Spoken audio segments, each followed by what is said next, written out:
இவ்விடைப்பட்ட காலங்களில் சென்னை, அதாவது வல்லபெருமான் அவரது புற வாழ்க்கை 51 ஆண்டு காலம் என குறிக்கப்படுகின்றது. இவ்விடைப்பட்ட காலங்களில் சென்னை 1823 முதல் 1858 வரை, குறிப்பா சென்னை வாழ்க்கை 35 ஆண்டுகள். கருங்குழி 1858 முதல் 1866 வரை. அப்போ இது ஒரு 9 ஆண்டு காலம் புத்தகத்தில் போட்டிருந்தது. வடலூர் 1867 முதல் 1870 முற்பகுதி வரை. மேட்டுக்கொப்பம் 1870 முதல் 1874 வரையிலான காலமே பெருமான் புறவாழ்க்கை காலங்களாகும். 1870 முதல் 74 ஜனவரி இறுதி வரை மேட்டுக்குப்பத்தில் வாழ்ந்த பெருமான் வாழ்க்கை காலம் அதி அற்புதமானது. இப்ப கவனிக்க வேண்டிய விஷயமே 74 1874 இதுதான் பேருண்மை விளங்கின காலம். சுத்த சன்மார்க்கம் வளர்ந்தது இக்காலமே எனலாம். எனினும் சுத்த சன்மார்க்கம் அரும்பி பூத்ததும் காய்த்ததும் பிற காலங்கள் என்றால், சுத்த சன்மார்க்கம் கணித்து நிறைவு பெற்றது 1870 முதல் 1874 வரை என்பதை நாம் மறந்துவிடக்கூடாது.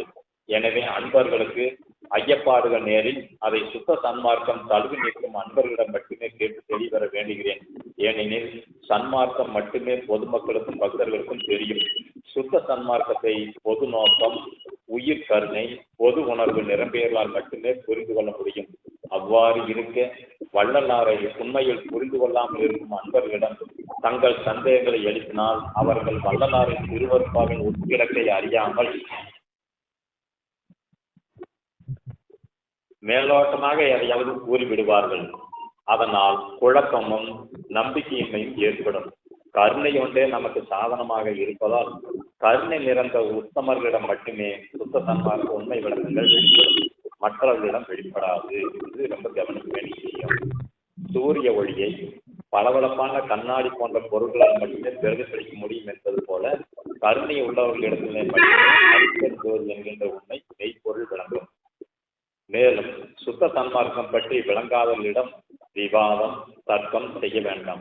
உண்மை அறிவு, உண்மை இரக்கம், உண்மை ஒழுக்கம், உண்மை அன்பு இவைகளே அருட்பெருஞ்சோதி கடவுளின் உண்மையை வெளிப்படுத்தும் என்பதை மனதில் கொண்டு அருட்பெருஞ்சோதி அகவல் உரைகளை நடுநிலை நின்று ஆய்வு செய்து ஏற்க வேண்டுகிறேன். அது மட்டுமல்ல, இப்போது கூறப்படுகின்ற அகவல் உரை அல்லது விளக்கம் இப்போது எனது அனுபவித்து யான் கொண்டுள்ள அறிவு விளக்கத்தின்படியே கூறப்படுகின்ற விளக்கமாகும். பிற்காலத்தில் எனது அறிவும் அனுபவமும் மாறும்போது நிச்சயம் அனுபவ விளக்கங்கள் மாறுபடலாம். இது மாதிரி யாருமே சொன்னதில்லை, இவர் மட்டும் தெரிவிக்கிறார். இப்போது கூறப்படும் உரை விளக்கமே முடிவானது அல்ல. ஏனெனில் கல்வியும் அனுபவமும் உயிர் விளைவுக்கு ஏற்ப மாறுபடும். கற்ற கல்வி முடிவானது அல்ல, அந்த அனுபவம் முடிவானது அல்ல. ஜீவகாமியம் விளங்க விளங்க அறிவும் அன்பும் மேலும் மேலும் விளங்கும் என்பது பெருமான் திருவாக்கு. உங்களை போன்ற சகோதரனே நான் உங்களை விட சில பல ஆண்டுகள் சன்மார்க்கத்தில் மூத்தவனாக இருக்கலாம். ஆயினும் வயது ஒருவனது அறிவையும் அன்பையும் அனுபவத்தையும் வரையறுத்து விட முடியாது. பெரியோரெல்லாம் பெரியோரும் அல்ல, சிறியோரெல்லாம் சிறியரும் அல்ல. எனவே பரஸ்பரம் உங்கள் சகோதரனாக என்னை ஏற்றுக்கொண்டு தயக்கமில்லாமல் தங்கள் கருத்துக்களை வெளிப்படையாக கூற வேண்டுகிறேன். உங்களால் எனது அறிவும் தோண்டப்படும் என்பது உண்மையே. இறுதியாக ஒருவருடைய புற வாழ்க்கையை மட்டுமே நாம் பார்த்து ஏமாந்து விடக்கூடாது. போலியான ஆன்மீகவாதிகள் நாட்டில் நிறைய பேர் இருக்கிறார்கள். எதிலும் விழிப்புடன் இருக்க பழகிக் கொள்ளுங்கள். ஒன்றுக்கு பல முறை ஒருவருடைய குண அதிசயங்களை உற்று நோக்குங்கள். நம்மை இறைவன் ஒருபோதும் கைவிட மாட்டார். சன்மார்க்க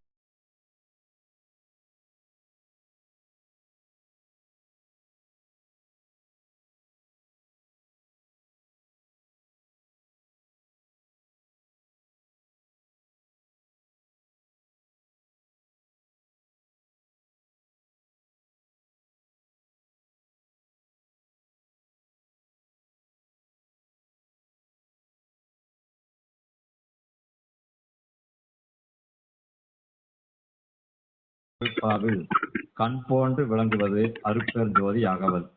அப்போ திருவருட்பாவுக்கு கண் எது அப்படின்னு சொன்னா அகவல். அதில் சொல்லாத விடயங்கள் ஏதுமில்லை.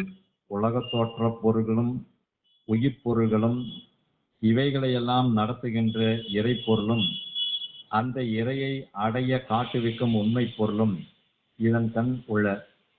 சன்மார்க்கத்தில் உள்ளவர்கள் அகவலை பாராமல் சொல்லும் ஆற்றல் பெற்றவர்கள் எனினும் அவர்களுக்கு பொருள் புரிந்து படிக்கும் வண்ணம் என் இனிய நண்பர் படப்பை ரா பாலகிருஷ்ணன் எம்ஏ வடலூர் தலைமை சன்மார்க்க சங்க தலைவர் முன்பு அவர்கள் அகவல் உரை வெளியிட்டிருப்பது திருவருட்செயலே ஆகும். அகவலை கண்ணுறும் போது ஒவ்வொரு அகவல் அடிகளுக்கும் சொற்பொருளும் தெளிவுரையும் விளக்க உரையும் தத்துவ தெளிவும் சிறிய வரைபட குறிப்பும் காணப்படுவது போற்றுவதற்கு உரியது. அகவலுக்கு உரை விளக்கும் போது பிற நூல்களிலிருந்து எடுத்து உதாரணம் காட்டுவது மரபும் இயல்பும் ஆகும். ஆனால் உரையாசிரியர் எப்படி மேடையில் சுத்த சன்மார்க்கம் பேசுவாரோ அதே போன்று தன் உரை நூலிலும் சமரச சுத்த சன்மார்க்க நூலான திருவருப்பாவிலிருந்தே எடுத்துக்காட்டுகளை திறம்பட கையாண்டிருப்பது போற்றுதற்குரியது. அப்ப இந்த நூலினுடைய சிறப்பு என்ன அப்படின்னு இவர் சொல்றாரு, ஜோதி கோட்டீஸ்வரன் ஐயா சொல்றாருன்னா, அவரு மேடை பிரசங்கம் பண்ணுவார். அந்த மேடை பிரசங்கம் பண்ணும்போது எப்படி இயல்பா வார்த்தைகள் வருதோ அதே போல உரை விளக்கமும் இயல்பாகத்தான் வெளிப்படுத்தி இருக்கிறார். மேடை பேச்சை போலவே உரை நடையும் செய்யலுக்கு வகுத்து அருளியிருக்கின்றார்கள் அப்படின்னு சொல்றார். இந்நூலின் உரையாசிரியர் எது செய்தாலும் சிறப்புக்குரியதாகவே இருக்கும். உதாரணமாக சமீபத்தில் வெளியிட்ட திருவருப்பு 5 திருமுறையும் 6ஆம் திருமுறையும் சன்மார்க்க அன்பர்களிடம் பெரிதும் வரவேற்பை நல்கியது. அதுபோன்றே அகவல் உரை நூலும் சன்மார்க்கர்களிடையே வரவேற்பை தரும் என்பது அவர் எழுதிய அகவல் உரையை படித்து உணர்ந்தவர்கள் தெரிந்து கொள்ளலாம். பொதுவாகவே வல்லற்பெருமான் கைப்பட எழுதிய 5 முதல் திருமுறைகளும் 6ஆம் திருமுறையும் அவருடைய இயல்பு நடையில் வல்லற்பெருமான் எழுதியதைப் போலவே நாம் எடுத்து படித்தோம் அப்படின்னா நம்மளுக்கு கொஞ்சம் படிக்க வராது. அதைய நம் போன்றவர்கள் படிக்கும் வண்ணமாக அதை சந்தி பிரித்து எழுதியிருப்பார்கள். குறிப்பா அதுக்கு ஒரு உதாரணம் சொல்ல வேண்டும் அப்படின்னா, பற்றிய பற்று அனைத்தையும் பற்று அற விட்டு இந்த இடத்துலதான் அம்பலப்பற்றே அருளம்பலப்பற்றே அப்படின்னு படிக்கிற பதிவா பலப்பற்றே பற்றுமினா என்றும் நிறைவேற. நம்ம பல பற்றுகளை விடுவதற்கு இங்கேயே வந்திருக்கிறோம். மறுபடியும் அதைவே நம்ம பிடிக்கணும் அப்படின்னா அது தவறா போயிடும். அது போல அதை பிரித்து படிக்க வேணும். அதைய எழுத்து வடிவத்தில் இவர் பிரித்து போட்டிருக்கிறாரு. அந்த அடிப்படையில அந்த 5ஆம் திருமுறையும் 6ஆம் திருமுறையும் இவர் சந்தி பிரித்து வெளியிட்டு இருக்கின்றார் என்கிறது இந்த இடத்துல எடுத்துக்காட்டா சொல்றாங்க. இந்நூலின் முதலில் அகர வரிசையில் அமைந்துள்ள அகவலின் பொருள் விளக்கத்தை நாம் தெளிவோடு புரிந்து கொண்டால் கடவுளின் நிலைப்பாடுகளும் உயிர்களின் நிலைப்பாடுகளும் மற்றும் அருட்பெருஞ்சோதியின் உண்மை தன்மையையும் தெரிந்து கொள்வதோடு அகவலின் உட்பொருளையும் மிக மிக எளிதில் புரிந்து கொள்ளலாம். அகவலின் உரையில் சுவாமி சரவணந்தா கருத்துக்களும் ஊரநடிகள் கருத்துக்களும் உரையாசிரியரின் கருத்துக்களும் ஒன்று சேர்ந்து படித்தார் போன்று இருக்கின்றது. எப்படி என்றால், முக்கணியை சுவைத்தால் எப்படி இன்பம் இருக்குமோ அதுபோன்று உரைநூல் படிக்க படிக்க இன்பம் ஜனிக்கின்றது. மேலும் ஒவ்வொரு அகவலின் கடின பதத்திற்கு பொருள் விளக்கம் தந்திருப்பது சிறப்புக்கு உரியதாகும். வேதாந்த கருத்துக்களும் சித்தாந்த கருத்துக்களும் விளக்கி கூறுவதோடு சுத்த சன்மார்க்க கருத்துக்களையும் கூறி நமக்கு ஞான தெளிவை உண்டாக்கும் வகையில் இவ்வுரை நூல் அமைந்திருக்கிறது. அறிவை பெருக்கிக் கொள்ளும் ஆர்வம் உடையவர்களுக்கு இவ்வுரை நூல் பெரிதும் உதவும். அறிவு விளக்கம் பெற பெற உரையாசிரியரின் மதிப்பும் அகவலை அருளிய திருவருட்பிரகாச வள்ளலாரின் பேராற்றலையும் உணர்ந்து கொள்ளலாம். மேலும் அகவலில் உலக தோற்றத்தையும் உயிர்கள் தோற்றத்தையும் அருட்பெருஞ்சோதியின் அதீதமான சிறப்பு இயல்புகளையும் அறிந்து கொள்ளலாம். திருவருட்பிரகாச வள்ளலார் அருளிய திருவருட்பாவின் ஒரு பகுதியாகிய அகவல் அருளின் நிலையையும்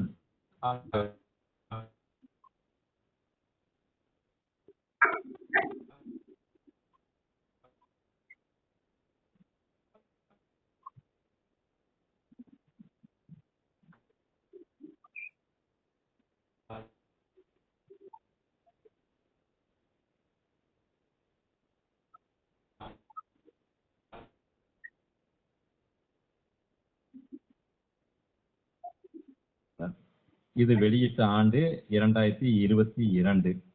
சரி, இப்ப இதுல நம்ம நம்ம ஆசிரியர் சொல்ற விஷயத்தை படப்பை ஐயா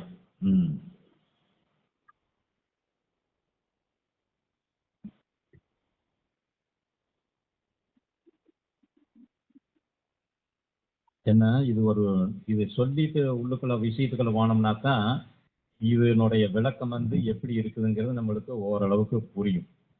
அருட்பெருஞ்சோதி அருட்பெருஞ்சோதி தனிப்பெருங்கருணை அருட்பெருஞ்சோதி எல்லா உயிர்களும் இன்புற்று வாழ்க. திரு அருட்பிரகாச வல்லப்பெருமான் திருவடிகளே சரணம்.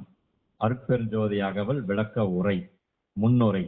எல்லாம் வல்லவரும் எல்லாம் ஆனவரும் எல்லாம் உடையவரும் எங்கும் நிறைந்தவருமான இயற்கையுண்மை வடிவினரும் இயற்கை விளக்க நிறைவினரும் இயற்கை இன்பம் ஆனவருமான தனித்தலைமை பெரும்பதியாகிய அருட்பெருஞ்சோதி தனிப்பெருங்கருணை கடவுளரின் பெரும் புகழையும் பேரிறக்க பெரும் தயவையும் ஒருங்கே வாழ்த்துகின்ற நமது திருவருட்பிரகாச வல்லற் பெருமான் அருளிய அருட்பெருஞ்சோதி அகவலை முன்செய் தவப்பயனால் 1971 ஆண்டு ஆசிரிய பயிற்சி பள்ளி செங்கையில் பயிலுங்கால் காண நேரிட்டது.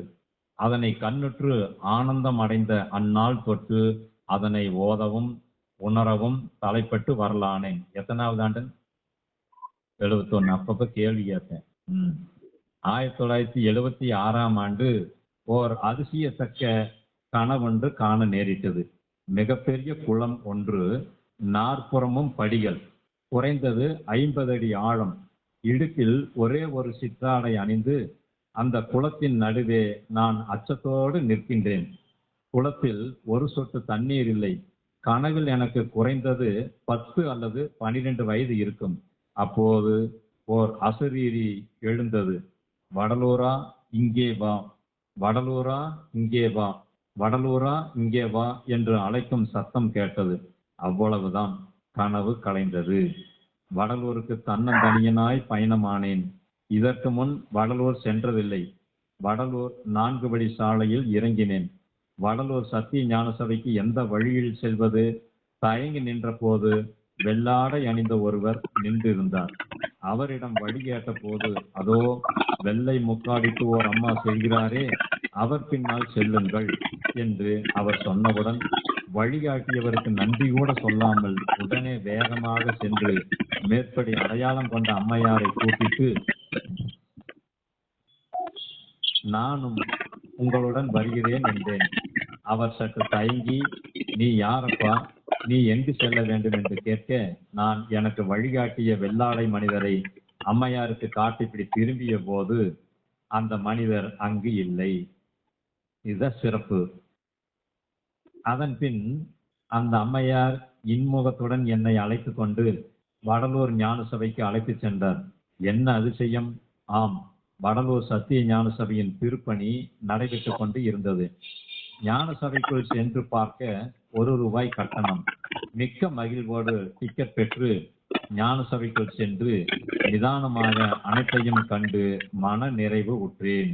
வெளியே வந்தபோது ஒரு கடையில் அருட்பெருஞ்சோதி அகவல் உரை விளக்கம் என்ற புத்தகத்தை பார்த்தேன். உரை எழுதிய மகான் திண்டுக்கல் சுவாமி சரவணானந்தா அவர்கள். 2 பகுதிகள். ஒரு பகுதி ₹30. என்னிடம் பணம் இல்லை. விலாசம் மட்டும் எழுதி கொண்டு இல்லம் அடைந்தேன். திருத்துவெளியில் அப்போது குடியிருக்கின்றேன். ₹50 விபிபி மூலம் அனுப்பி 1 வாரத்திற்குள் புத்தகங்களை, அதாவது பொக்கிஷத்தை பெற்று ஆவலோடு படிக்க ஆரம்பித்தேன். படித்து முடித்த பின் ஐயங்களை கடிதம் மூலம் சரவணானந்த சாமிகளுக்கு தெரிவித்தேன். அவர் சலிக்காமல் ஐயங்களுக்கு விடையளித்து தான் குடியிருக்கும் திண்டுக்கலுக்கு நேரில் வரும்படியும் அழைப்பு விடுத்தார். இதுதான் ஒரு மனிதனுக்கு வாழ்நாள் அடையக்கூடிய ஒரு பெரிய சிறப்பு. குருவே நம்மை வான்னு கூப்பிடுறது. 1 வார காலம் சரவணானந்த சாமி இல்லத்தில் தங்கி விளக்கங்கள் பெற்றேன். எனக்கு அப்போது வயது 28. இது அதை விட சிறப்பு. என்ன குறுகிய காலத்துல இந்த சன்மார்க்க பாதைக்கு யாருமே வர முடியாது.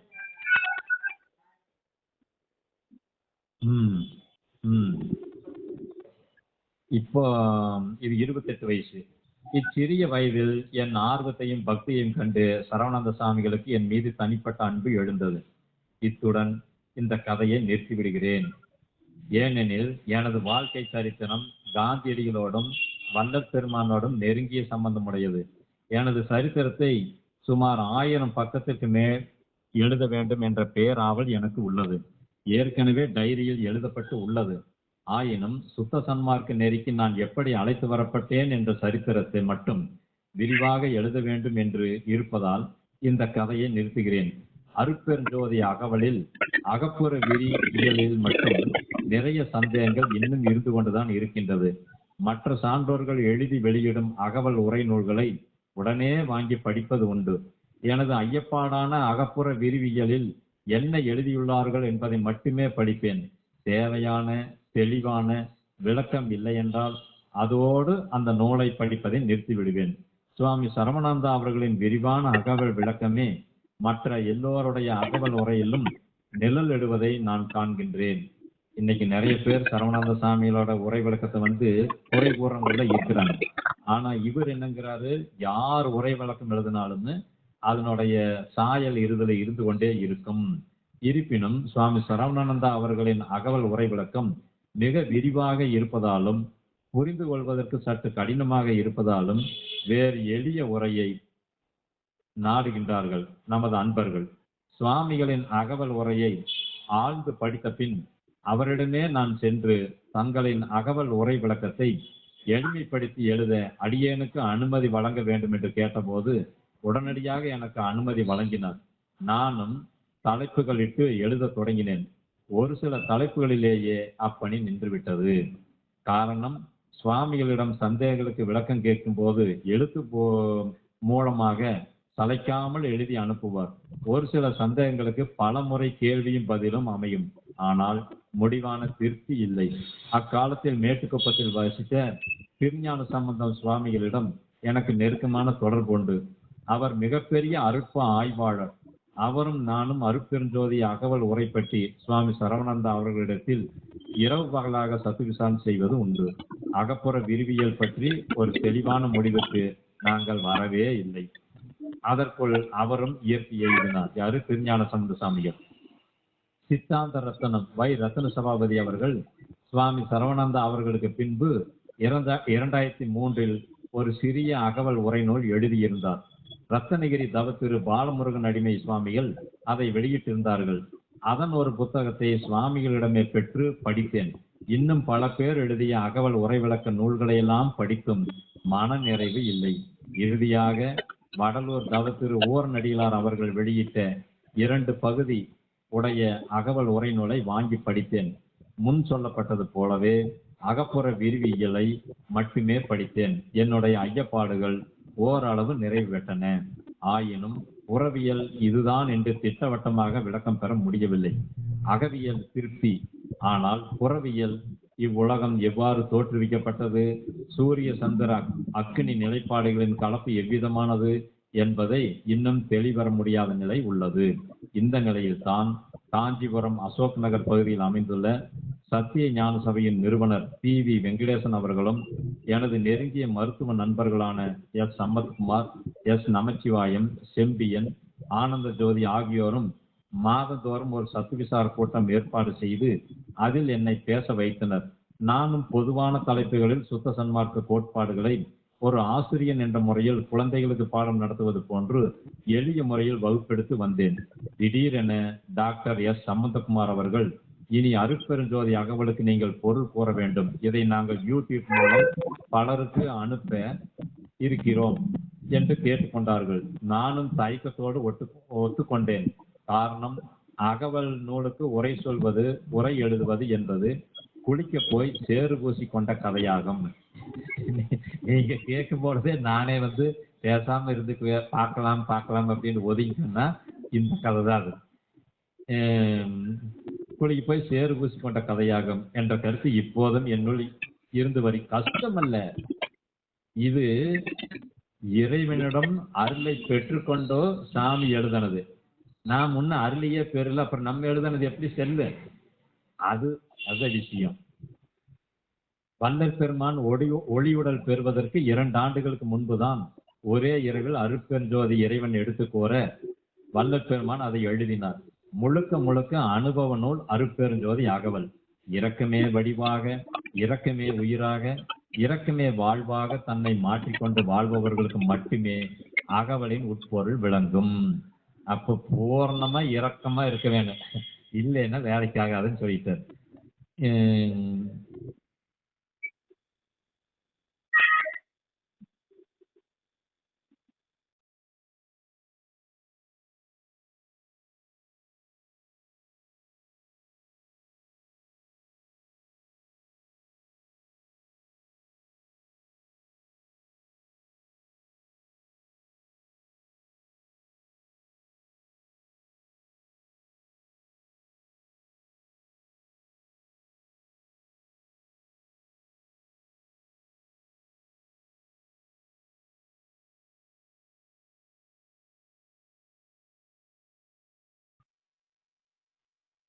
கடவுள் நிலை என்பது, அதாவது கடவுளை பற்றி பேசும்போது நம்ம அறிந்து கொள்ள வேண்டியது சொல்றாரு. அண்டத்திலும் பிண்டத்திலுமாக. அப்ப அந்த கடவுள் வந்து 2 நிலையில் காரியப்பாடு நிகழ்த்துகிறார். ஒன்று மேல் அண்டம், இன்னொன்று உடம்பாகப்பட்ட பிண்டம். இப்படி இருக்கும்போது அது 4ஆக விரியுது அப்படிங்கிறார். அகம், அகப்புறம், புறம், புறப்புறம் என்ற 4 நிலைகளில் கடவுள் பிரகாசம் காரியப்பட்டு கொண்டிருப்பதாக தெரிவிக்கின்றார்கள். முதலில் புறம் தொடங்கி அகத்தில் நிறைவு செய்வதாக கொள்ளலாம். அகவல் தொடக்கம் 4 அருட்பெருஞ்சுவதையும் அண்ட பகுதியில் தொடங்குவதாக கொள்ளலாம். அப்போ அண்டம்னு மேல்நிலையிலிருந்து தான் இவைகள் வருது அப்படின்னு தொடக்கம் அமைச்சிருக்கிறாங்க. அடுத்ததாக அகம். அப்போ அகம்னா என்ன அப்படின்னு பார்த்தோம்னா அக்னி. அகப்புறம்னா என்ன? சூரியன். புறம்னா என்ன? சந்திரன். புறப்புறம்னா என்ன? நட்சத்திரம் அப்படின்னு அமைச்சிருக்கிறாங்க. இந்த 4 மூலமாக அண்டத்தில் கடவுளின் அருட்பிரகாசம் வெளிப்பட்டு கொண்டிருப்பதாக அறியலாம்.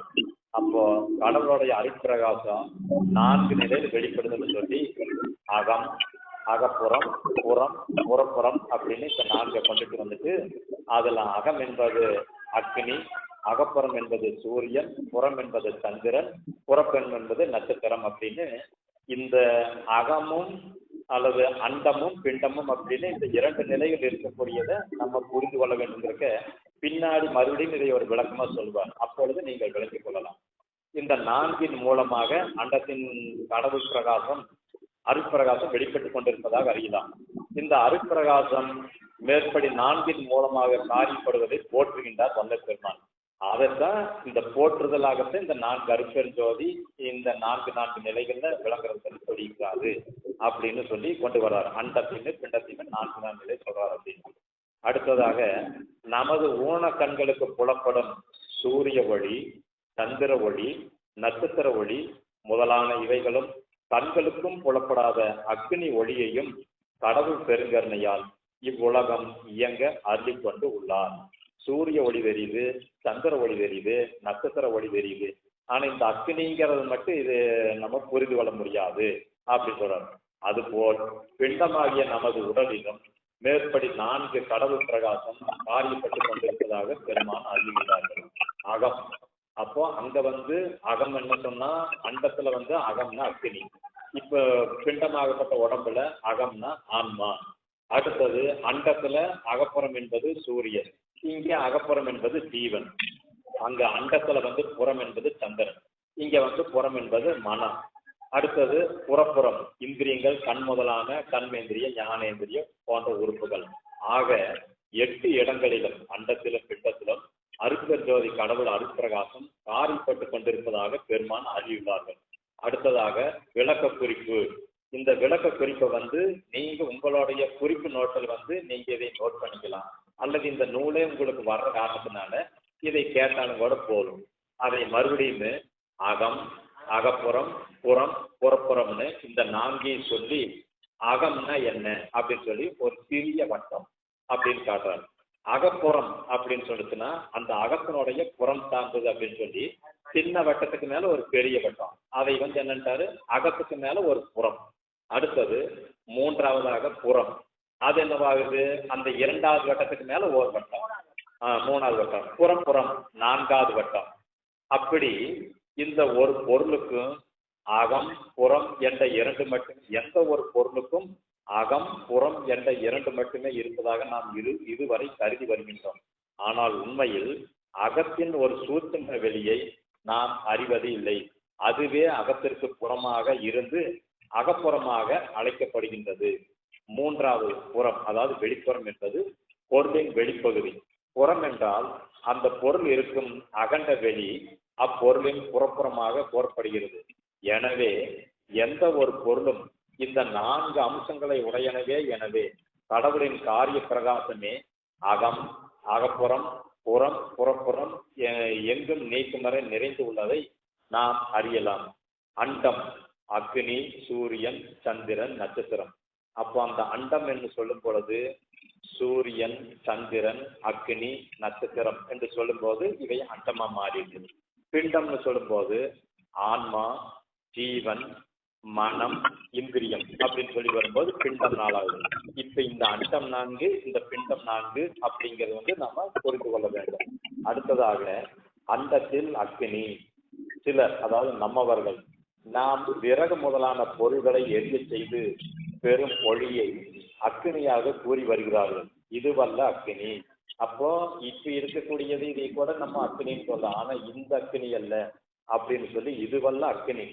சூரிய ஒளியின் மறுபிம்பமாக உள்ள விறகு கட்டைகள் அல்லது பூமியில் கிடக்கும் நிலக்கரி முதலையானவற்றிலிருந்து வெளிப்படும் ஒளியை அக்கினி என்று சொல்லக்கூடாது. அது வந்து மின்காந்த ஒளி அப்படின்னு சரவணன் குறிப்பிடுவார். சூரிய ஒளியே இல்லாத, சந்திர ஒளியே இல்லாத, நட்சத்திர ஒளி கற்றைகளும் இல்லாத ஒரு கருங்குகையிலும் அருகிய ஒளி உண்டு. இது பாரோடு விண்ணாய் பறந்ததோர் ஜோதி என்று சான்றோர் கூறுவதே அக்கினி என்பதை விளங்கிக் கொள்ள வேண்டும். அப்போ இந்த நம்ம புறத்துல பார்க்கக்கூடிய அந்த தீப ஒளிகள்லாம் வந்து விறகு ஒளி, நிலக்கரி மூலியமா வரக்கூடிய ஒளி, இவைகள் எல்லாம் வந்து அக்கினி ஆகாது அப்படின்னு சொல்றாரு. அடுத்ததாக என்ன சொல்றாரு அப்படின்னு சொல்லிட்டுன்னா, பிண்டத்தில் அக்கினி, அதாவது அகம் என்கின்ற ஆன்மா. புறத்தே அண்டத்தில் அக்கினி எங்கும் நிறைந்திருப்பது போல கடவுள் சமூகத்தில் ஆன்மா காசத்தில் ஆன்மாக்கள் நிறைந்திருக்கும். இந்த ஆன்மாக்கள் திருவருள் சக்தியின் வடிவங்களாக உள்ளன. வல்லற் பெருமான் ஆன்மாக்கள் எல்லாம் சிற்சக்தி வடிவங்கள் என்று கூறுகின்றார்கள். மேலும் ஆன்மாக்களை இயற்கை உண்மை ஏகதேசங்கள் என்றும் பெருமான் கூறுவார். இயற்கை உண்மை ஏகதேசம் என்பது என்ன? இயற்கை உண்மை நிறைவானவர் கடவுள். அவர் ஒளி வடிவானவர். அந்த இயற்கை உண்மை நிறைவான கடவுளின் ஏகதேசமாய் சிறு அணு ஒளி வடிவமாக விளங்கக்கூடியது ஆன்மா. அப்ப இதுல இருந்து நாம புரிந்து கொள்ள வேண்டியது என்ன அப்படின்னு பார்த்தோம்னா, கடவுள் இயற்கை உண்மை நிறைவானவர், நாம இயற்கை உண்மை குறைவானவர் தான். அது ஒளி வடிவம் கடவுள், நாம சிற்றணு வடிவம். இதுலயும் ஒளி இருக்குது, அதுலயும் ஒளி இருக்குது. அது பூர்ணத்தன்மை. இது வந்து ஏகதேச உண்மைகளை கொண்ட அணு. அதுக்கு ஆன்மான்னு பேரு. ஆன்மா உடம்பு வராது, ஆன்மா. சர்வேஸ்வரன் என்னும் நாமத்தின் பிரத்யேக ஆத்ம சைதன்யமாக ஆகிய வஸ்து எங்கும் பூர்ணமாய் இருப்பது இயற்கை உண்மை ஏகதேசம் என்று அருமையான விளக்கத்தை பெருமான் அருளியுள்ளார்கள். அதாவது சர்வேஸ்வரன் என்னும் நாமத்தின் பிரத்யேக ஆத்ம சைதன்யமாக இருக்கக்கூடிய வஸ்து பூர்ணமாக இருப்பது இயற்கை உண்மை ஏகதேசம். அப்படின்னா கடவுள் ஒருவர், அவர் மூலியமா வெளிப்பட்டதெல்லாம் நாம வந்து பிரதிபிம்பங்கள். அப்போ நம்மளுடைய ஆன்மாவுக்குள்ள அவர் உள் மறைந்திருக்கிறார். அப்ப இந்த பிரபஞ்சத்திலையும் இருக்கிறாரு, நம்ம ஆன்மாவுக்குள்ளையும் இருக்கிறாரு. பிரபஞ்சத்தில் இருக்கிறத பொற்சபையும் ஆன்மாவுக்குள் இருக்கிறத சித்தபின்னு நாம புரிந்து கொள்ள வேண்டும். எங்கும் பூர்ணமாய் நிறைந்திருக்கும் அருட்பெருஞ்சோதி ஆண்டவரின் அருளொளி அனைத்து ஆன்மாக்களிலும் அதே பூர்ண நிறைவோடு விளங்குவதால் ஒவ்வொரு ஆன்மாவும் கடவுள் அருளின் ஏகதேச வடிவமாய் விளங்குகின்றது. அப்போ அவர் ஆன்மாவுக்குள்ள பூர்ணத்தன்மையோடு தான் விளங்கி கொண்டு இருக்கின்றார். ஆனால் என்னவாக இருக்கிறது? மறைந்திருக்கிறது. ஆன்ம பிரகாசமே ஞான சபை. ஆன்ம பிரகாசத்தின் உள்ளொளியே கடவுள் பிரகாசம். அப்போ ஒரு வெளியில ஒரு விளக்கு ஏற்றி வச்சோம்னா அது என்னத்தை தருது? அதுக்கு பேர் பிரகாசம்னு பேரு. அந்த பிரகாசத்தை என்னங்கிறாரு? அதுதான் ஞான சபை. அந்த பிரகாசம் தான் ஞான சபை. ஒரு ஒளி ஏத்துறோம், அது இருள் நீக்கி வெளிச்சத்தை தருது. அந்த வெளிச்சத்தை தரக்கூடிய தன்மைக்கு தான் வந்து ஞான சபை, கடவுள் பிரகாசம்.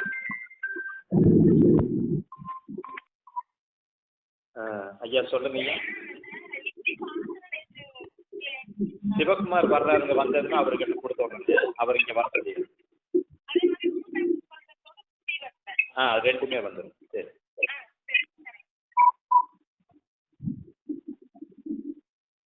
இப்போ ஆன்ம பிரகாசமே ஞான சபையினும், அப்ப ஆன்ம பிரகாசம் ஞான சபைன்னா என்ன அப்படிங்கும்போது அந்த ஒளியினுடைய பிரகாசம் தான் நம்மளுக்கு ஞான சபை அப்படின்னு கண்டுபிடிச்சிட்டோம். ஆன்ம பிரகாசத்தின் உள்ளொளியே கடவுள் பிரகாசம். அப்போ ஆன்ம பிரகாசத்தை வந்து ஞான சபைன்னு சொன்னாரு.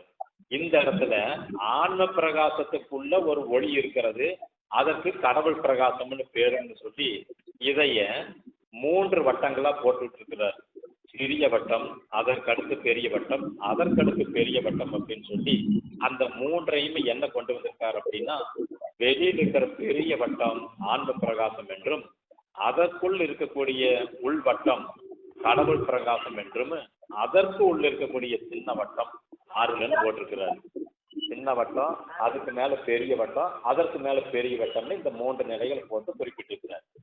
கடவுள் சமூகம் என்பது ஆன்மாக்கள் சந்தானமயமாய் நிரம்பி இருக்கின்ற இடம் என்பது உணர வேண்டும். அதாவது சுட்டும் சுடாத தன்மை அப்படின்னு சொல்லி கொண்டு வந்து நிறுத்திக்கிறார். அடுத்தது என்ன சொல்றாருன்னா, அண்டத்தில் சூரியன் அதனுடைய தன்மை பற்றி சொல்றாரு. சூரியன் அண்டத்தில் ஒரு நெருப்பு கோலம். இதுவே அனைத்து ஜீவராசிகளுக்கும் பூதகாரிய அணுவாகிய கிரண உஷ்ணத்தை வழங்கி ஜீவிக்க செய்கின்றது. இப்ப சூரியன் இல்லைன்னா பூமியில உலகத்துல உயிர்களே இல்லை. அந்த கிரண உஷ்ணத்தை வழங்கி அந்த உயிரை வந்து விளங்க செய்விப்பது அந்த சூரியனோட தன்மை. இது அண்டத்தினுடைய நிலை. பிண்டம் அதாவது ஜீவன், இதுக்கு வந்து அகப்புறம் வேறு. ஜீவன் பிண்டத்தில் சூரியனாய் விளங்குவது ஜீவன். அப்ப பிண்டம்னா உடம்பு.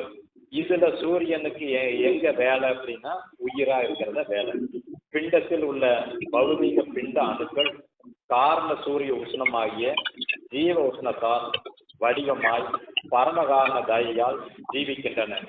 பிண்டத்தில் சூரியன் ஜீவன், அதாவது ஜீவ ஒளி, ஜீவ அறிவு, இதுக்கெல்லாம் வந்து சூரியனை காரணம் அப்படிங்கிறார். அண்டத்தில் சந்திரன் என்பது புறமாக இருக்கிறது. இங்க சந்திரன் இயற்கையில் அண்டத்தில் சுய ஒளி இல்லாத கோள். அது சூரியன்கிட்ட ஒளியை இரவல் வாங்கி இரவல் வந்து பிரகாசிக்கிறது. சூரிய கிரணத்தை பெற்று அதை வெளிப்படுத்தும் சுடாத தன்மை. ஆனா சூரியனுக்கு சுடும் தன்மை, சந்திர ஒளிக்கு சுடாத தன்மை. பிண்டத்தில் மனம் அதாவது புறம். மனம் பிண்டத்தில் சந்திரனே மன ஒளி அல்லது மன அறிவு அப்படின்னு அதுக்கு பேராகுது. அண்டத்தில் நட்சத்திரம் அதாவது புறப்புறம். நட்சத்திரம் வந்து அண்டத்தில் நட்சத்திரம் மிக குறைந்த அருகிய ஒளியை தரக்கூடியது. ஏன் அப்படின்னா சூரியன் கொஞ்சம் தொலைவிலையுமே, சந்திரன் கொஞ்சம் பக்கத்துலையுமே, நட்சத்திரமா வெகு தொலைவுக்கு அப்பால் இருக்கிறதுனால உண்மையாலுமே பூமியை விட சூரியனை விட நட்சத்திரம் பெருசு. ஆனா வெகு தொலைவில் இருக்கிறதுனால அதனுடைய ஒளி வந்து பெருசு, ஒளி பெருசு. இப்பூமிக்கு ஒளி மிக குறைவாகவே கிடைக்கும். எங்கிருந்து? நட்சத்திரத்திலிருந்து. பிண்டத்தில் நட்சத்திரங்களாவது புறப்புறம் என்கின்ற இந்திரியம். பிண்டத்தில் நட்சத்திரமாக ஒளிர்வது இந்திரியங்கள். ஞான இந்திரியம், கண் இந்திரியம் சொல்லி இது 2ஆம் பிரியும். ஆக அருட்பெருஞ்சோதி தானே அகமும் புறமும் சூழ்ந்து ஆன்மா தனது கடவுள் இன்பத்தை அனுபவிக்கக்கூடிய பெருநிலையை தருகின்றது அப்படின்னு சொல்லி இதோட நிறைவேற்றிருக்கிறார். நாம இன்றைய படித்த பாடத்திலிருந்து நாம விளங்கிக் கொள்வது என்ன அப்படின்னா 4 அருட்பெருஞ்சோதி. அந்த 4 அருட்பெருஞ்சோதி அண்டமாக பிண்டமாக 2 நிலையில காரியப்பட்டு கொண்டிருக்கிறது. அண்டத்தில் அகம் என்னவா இருக்கிறது? அக்னியா இருக்கிறது. அண்டத்தில் அகப்புறம் சூரியன், அண்டத்தில் புறம் சந்திரன், அண்டத்தில் புறப்புறம் நட்சத்திரம். இப்போ பிண்டத்தில் எடுத்துக்கலாம். பிண்டத்தில் அகம் ஆன்மா, பிண்டத்தில் அகப்புறம் ஜீவன், பிண்டத்தில் புறம் மனம், பிண்டத்தில் புறப்புறம் இந்திரியங்கள். அந்த இந்திரியங்கள் எப்படி காரியப்பட்டிருக்கிறது? எந்த 2 விதம்? அந்த இந்திரியங்கள் சொல்லும்போது அது 2 கோரா பிரிக்கும். ஜீவகானியத்தை 2 கோரா பிரிக்கும் போது எப்படி சொல்றோம்? ஜீவகானியத்தை 2ஆ பிரிக்கும் போது எப்படி சொல்றோம்? பர ஜீவகானியம், அபர ஜீவகானியம். அப்ப ஜீவகானியம் 2ஆ பிரிக்கும் போது பரம் அபரம்னு பிரிக்கிறோம். அதே மாதிரி இந்திரியங்களை 2ஆ பிரிக்கும் போது கண்மேந்திரியம் ஞானேந்திரியம் அப்படின்னு சொல்லி இது 2ஆ பிரிக்கிறோம். அப்ப இந்த கை காலு அப்புறம் மலவாய் ஜலவாயி இப்படின்னு வரும்பொழுது கண்மேந்திரியம் ஆகுது. கண் மூக்கு செவி இப்படி எல்லாம் வந்து வரும்போது ஆமா இது வந்து ஞானேந்திரியமா வருது அப்படிங்கிறது மட்டும் இந்த வாரம் தெரிஞ்சு கொண்டு இந்த அளவுல இந்த உரை விளக்கத்தை நிறைவு செஞ்சுட்டு 7:51 ஆயிடுச்சு. இந்த அளவில் நிறைவு செய்யணும்.